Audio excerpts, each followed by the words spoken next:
in order to have joy, you must embrace expansion.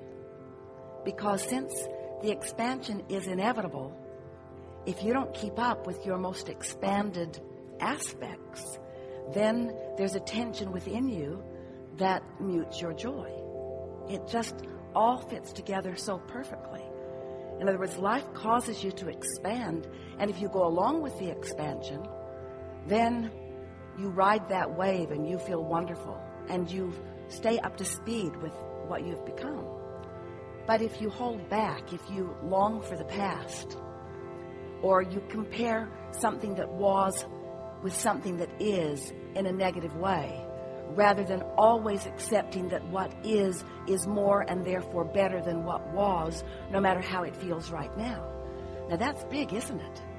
But for those of you who are moving through time, and all of you are, for those of you who are understanding that you are deliberate creators, and that deliberate creation means you're thinking on purpose, for those deliberate creators, a big piece for you in your joy factor will be in accepting that now, no matter what it looks like, is better than what was, because it's more.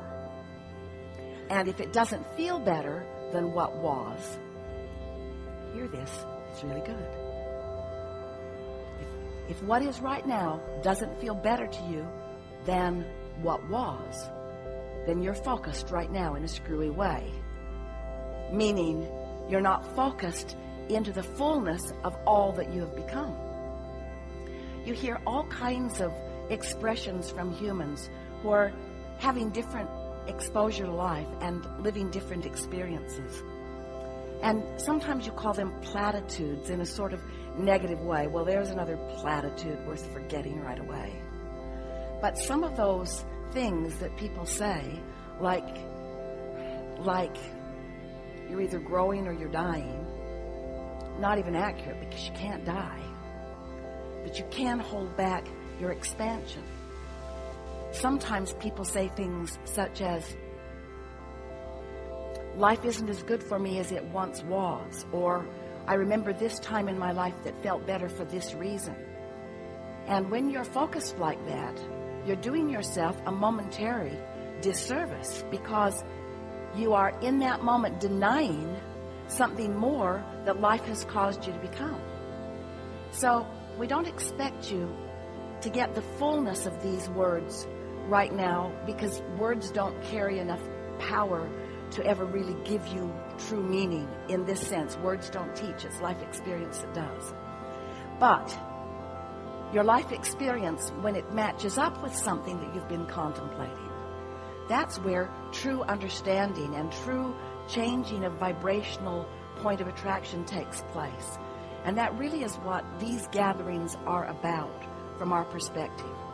It's an opportunity for you to come at whatever vibrational point you are at because of whatever aspects of your life you have been focused upon. Therefore, you come with your grid active, it always is, your point of attraction always pulsing, with everything around you responding to what that pulsing grid is, what that pulsing vibrational outpouring is. Because law of attraction says whatever it is that you are broadcasting is what's coming back to you. Law of attraction always perfectly matches those signals.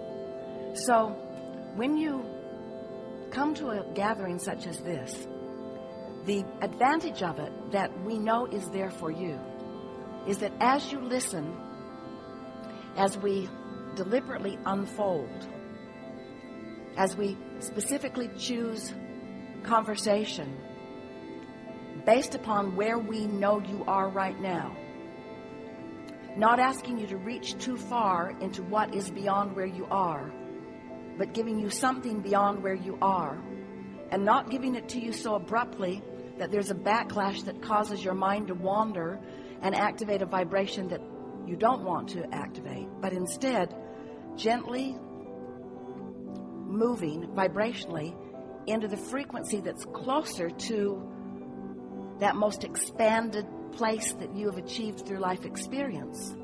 Then you have contemplative obvious, visceral, all of those things meaning known to you right here, right now, breakthroughs. A breakthrough, from our point of view, is just a movement in your grid. And your grid is your current point of attraction. And your current point of attraction is everything, because that's the way other people, that's the way your own thoughts, that's the way everything responds to you, based upon that grid, that point of attraction, that vibration, that belief system. So since a thought is an active vibration, and that thought affects your grid, and the thoughts that you keep thinking equal your beliefs, and so your beliefs equals your chronic grid or your chronic point of attraction, we don't think there's a better subject to contemplate than what you're doing vibrationally, which means we then got to talk about how you're feeling, because how you're feeling is the only way you know what you're doing vibrationally in relationship to the only other thing that matters. In other words, it doesn't matter how you're doing vibrationally in relationship to your neighbor or to your mother or to your past. It doesn't matter how you're doing vibrationally in relationship to what the polls say, or to what peer group pressure says, or to what the rules, religious and secular, say. The only thing that matters is your vibrational relationship to your furthest, most expanded beingness, which means your relationship to what man wants to call God. We prefer to say your relationship to the larger part of you, to your inner being, to the source within you, to the expanded you that's in your vortex.